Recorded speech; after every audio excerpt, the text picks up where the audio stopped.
Proper push-ups. A lot of guys over 50 ask me about push-ups. In fact, push-ups and sit-ups are probably the number one and number two exercises I get asked about. Squats or lunges are usually a close third. I'll cover those in a separate video soon. But today, let's talk about push-ups. How could something that seems so simple cause so much confusion, frustration, even pain, especially as we get older?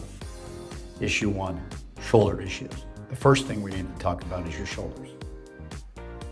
A lot of older guys deal with that, right? As past injuries and infringements or just plain weak stabilizer muscles around the joint. And push-ups, although a basic move, actually demand a lot of those little stabilizer muscles to keep your shoulders and scapula and upper back aligned. Why this matters: weak stabilizers equal poor joint tracking and pain, impingement or strain. Strong stabilizers equal safer, smoother push-ups. So the first thing we need to do before doing push-ups is strengthen these stabilizers. These are just a few great drills. Do these a few times a week and you'll feel the difference.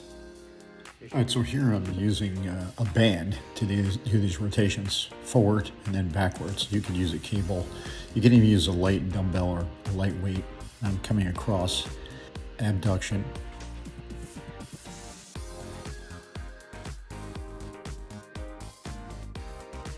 Then abduction across my chest. Keep my arms straight, nice and light. This should be nice and light. Working your shoulders, warming them up, working the stabilizers.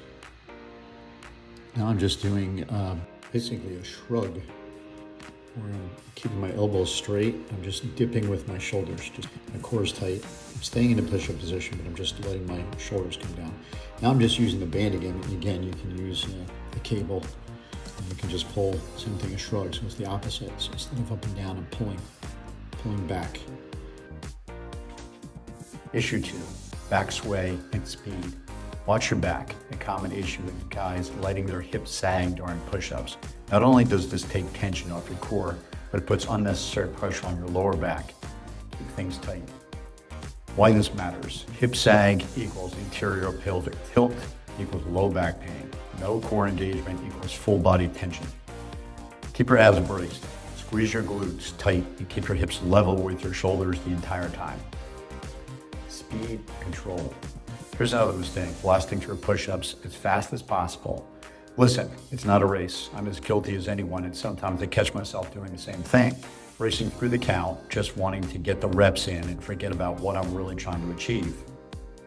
The eccentric or negative phase, which we usually refer to as the negative, is where the real strength and muscle building happens.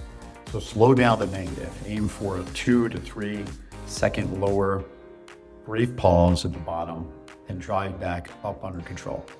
I was going to go into detail about the importance of eccentric movement, but instead I'm going to keep this video shorter and address negatives on a separate video dedicated just to that. Issue 3, hand position. Hand position matters more than most people realize. Too wide and you'll overstretch your chest and stretch your shoulders. Too narrow and you'll turn it into mostly tricep exercise. So you don't want to be out here. A lot of guys do this, thinking you're going to stretch. And you don't want to be in here. A good starting point is hands just slightly wider than shoulder width apart, just like this. Fingers spread, middle finger pointing forward. I like to keep my hands bent just inward slightly and hands roughly under the shoulders at the bottom position. This keeps the tension in your chest, shoulders, and triceps without overloading your joint. I also like to squeeze my hands together, like this. Okay, so I'm trying to mimic this, just slightly, almost like I'm doing a fly. At the same time, I'm doing a push-up. My hand position does not move because it's secured at the bottom to the ground by my body weight, but I flex and use my chest and squeeze my hands together. Again, slightly. Don't overdo this, it hurts your shoulder joint as well. Issue 4, elbow position. One of the biggest mistakes I see, especially with older guys, is flaring the elbows way out to the sides like this.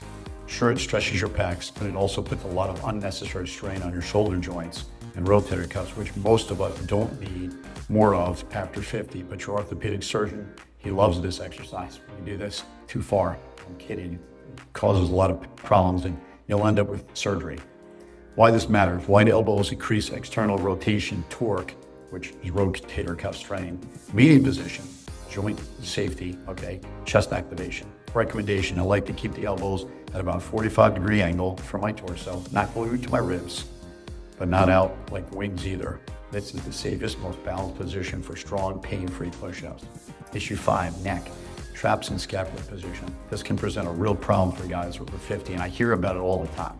When your elbows flare and your scapula loses stability, your neck tightens and your upper traps kick in to compensate, okay? That's when you start getting neck strain, tension headaches, and that pinched feeling in your upper back. I get this a lot. Solution, keep your shoulder blades controlled, not jammed together, not shrugged up, and your neck in a neutral position. Look down at the floor, okay? At your hands, just about a foot in front of you, and not at the wall ahead of you, like this. Okay, so this is a lot, but there you have it. It seems like so much for just doing a basic push-up, but that's it. Push-ups can be a great upper body and core exercise. Even more important for guys over 50 if you do them correctly. Just to recap, protect your shoulders, engage your core, control your speed, and pay attention to your hand and elbow positions, and get a lot out of it.